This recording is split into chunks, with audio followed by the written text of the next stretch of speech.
Fixed deposit यानी FD के जरिए आप अपने पैसे एक तय समय के लिए निवेश करते हैं। इससे आपके पैसे जमा भी रहते हैं और उस पर एक फिक्स इंटरेस्ट भी मिलता है। एफडी उन लोगों के लिए निवेश का अच्छा विकल्प है जो रिस्क नहीं लेना चाहते, लेकिन लोगों के निवेश के लक्ष्य अलग अलग होते हैं और उस हिसाब से अपने लिए सही एफडी चुनना जरूरी है। एफडी कई तरह की होती हैं। किस एफडी में इन्वेस्ट करें, ये फैसला नफा नुकसान समझने के बाद लेना चाहिए। तो चलिए अलग अलग एफडी के बारे में जानते हैं। सबसे पहले बात रेगुलर फिक्स डिपॉजिट की। ये नॉर्मल फिक्स डिपॉजिट स्कीम होती है। इंटरेस्ट स्कीम की शर्तों के हिसाब से मासिक, तिमाही, छमाही या सालाना आधार पर मिल सकता है। इस तरह की एफडी में 7 दिन से लेकर 10 साल तक की अवधि के लिए पैसे डाले जाते हैं। Interest rate bank saving deposit से ज्यादा होता है। इस डिपॉजिट पर लोन और ओवरड्राफ्ट जैसी सुविधाएं भी मिलती हैं। पैसे मैच्योरिटी से पहले निकाले जा सकते हैं, लेकिन इसके लिए कम इंटरेस्ट के रूप में नुकसान झेलना होगा। अगर आप टैक्स बचाना चाहते हैं तो टैक्स सेवर फिक्स्ड डिपॉजिट निवेश के लिए सही विकल्प है। इसमें 5 साल का लॉक इन पीरियड होता है। इंटरेस्ट नॉर्मल एफडी जैसे ही है, लेकिन इसे मैच्योरिटी से पहले तोड़ नहीं सकते। इनकम टैक्स एक्ट के सेक्शन 80C के तहत 1.5 लाख रुपए तक के निवेश पर टैक्स में कटौती का लाभ मिलेगा। हालांकि इस एफडी पर मिलने वाले इंटरेस्ट पर टैक्स लगेगा। साथ ही लोन और ओवरड्राफ्ट जैसी सुविधाएं नहीं मिलेंगी।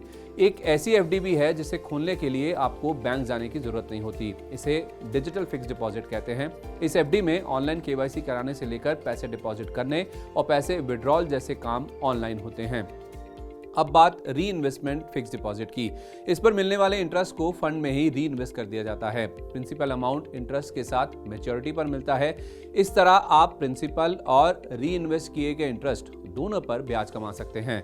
सीनियर सिटीजन के लिए अलग एफडी होती है। इसे सीनियर सिटीजन फिक्स डिपॉजिट कहते हैं। ये सीनियर सिटीजन यानी 60 साल से ज्यादा उम्र के लोगों के लिए है। इन एफडी पर इंटरेस्ट रेट स्टैंडर्ड एफडी से 0.25% तक ज्यादा होता है।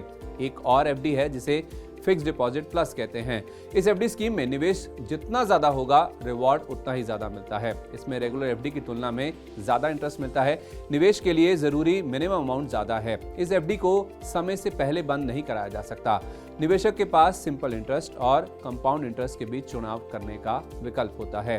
अब बात ऑटो फिक्स डिपॉजिट की। इस तरह की एफडी में लॉक इन पीरियड होता है और प्री मैच्योर विड्रॉल पर पेनल्टी लगती है। ऑटो फिक्स डिपॉजिट्स में सेविंग अकाउंट और फिक्स डिपॉजिट दोनों के फायदे मिलते हैं।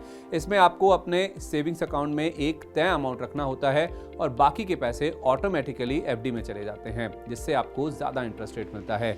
तो उम्मीद है इन एफडी के नफा नुकसान आप समझ गए होंगे, जान गए होंगे। इन्हें ध्यान में रखकर अपने लिए सही स्कीम चुनें और पैसे से पैसा बनाएं।